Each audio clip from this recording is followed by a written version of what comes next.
Hey there and welcome to my channel. Today we're rediving into the demographics of the American colonies in the time period between the early 1600s and the start of the American Revolution. So let's get started. Okay, so here's the big picture. In the early 1600s, only a handful of Europeans lived in what we today call the United States. But by 1770, the population had exploded to over 2 million people. That's a huge jump in just over 150 years. So what caused this growth? How did these colonies go from being barely inhabited to being full-blown societies? And finally, how did these massive changes affect the development of the colonies? Let's dive in. We can break down the reasons for this growth into three categories: migration from Europe, natural increase, and slavery. Starting with migration. Between 1620 and 1770, over 1.2 million British people moved to the American colonies. But it's important to remember that the majority of those people were not coming directly from Britain. England at this time was still a mostly rural country with only a few major cities. Most of the migrants came from smaller towns and villages, especially in the southwest and southeastern counties of England. People born in those areas were drawn to the colonies for a number of reasons. Some were looking for economic opportunities like land, jobs, or the ability to make money through things like shipping or manufacturing. Others were escaping difficult social conditions like poverty, crime, or a rigid class system, and still others were fleeing religious persecution.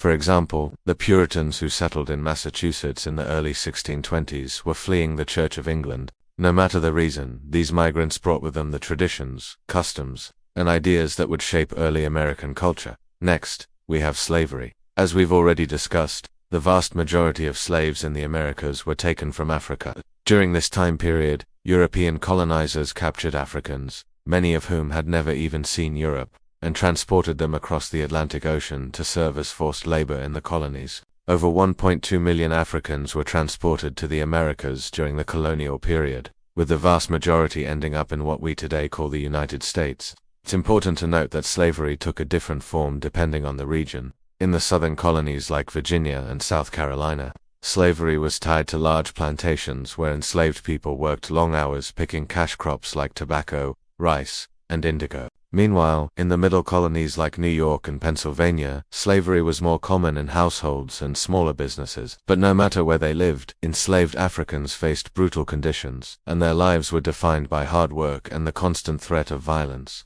Finally, we have natural increase. Natural increase refers to the difference between the number of people born in a given area and the number of people who die there. And while migration and slavery both brought people to the colonies, natural increase is what turned those individuals into a new generation of colonists. For example, if a couple who migrated to the colonies had 5 children, those children would be born in the colonies and would eventually become adults who themselves might have children, and so on and so forth. This means that while migration is what got people to the colonies, natural increase is what turned them into colonists. And all three of these factors combined to cause the colonial population to skyrocket. So let's take a look at the regional differences in each of these factors. New England was the first region settled by Europeans in North America, and the vast majority of early colonists were English. Over time, the region became known for its strong religious communities and its focus on trade and manufacturing. The middle colonies were also settled primarily by English people, though they were a bit more diverse than New England. As time went on, this region became known for its large cities, its diverse population, and its agricultural economy.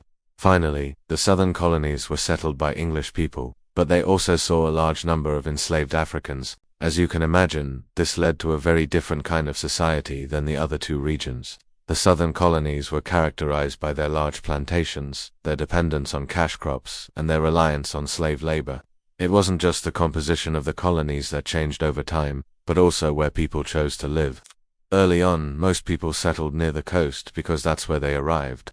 But as the colonies grew, people began moving farther inland. This trend was driven by a number of factors, including the desire for more land, the need to be closer to urban centers, and the push to expand the frontier.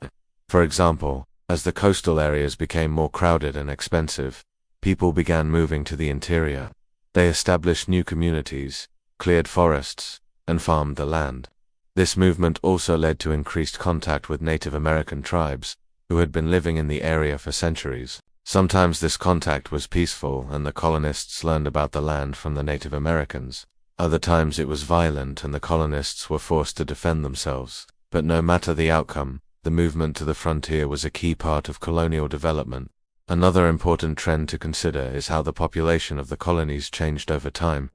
In the early years, the vast majority of colonists were young men who were single. This was because most of the migrants to the colonies were young, unmarried men who had come to work on plantations or in other businesses. Over time, however, this changed and the population became more balanced between men and women. This change had a profound impact on colonial society, because it meant that there were more opportunities for marriage and the formation of families. It also led to the development of more stable communities and a greater focus on things like education and religion. So now let's talk about why any of this matters. Why should we care about the population of the colonies in this time period? Well, the answer is simple. This growth laid the foundation for the United States. The population boom led to the creation of new communities, the expansion of colonial economies, and the development of a distinct American culture. But it also led to tensions with Native American tribes, the development of a slave-based economy, and the growing divide between the colonies and Britain. All of these things would have a profound impact on the future of the United States. Understanding the growth and migration patterns of the American colonies during this time period allows us to see how the foundations of American society were laid. It also gives us insight into the challenges and opportunities facing the colonists, and it helps us understand the forces that would ultimately lead to the American Revolution. I hope you enjoyed learning all about the demographics of the American colonies. To keep these videos free for everyone forever, subscribe, share, like, and comments.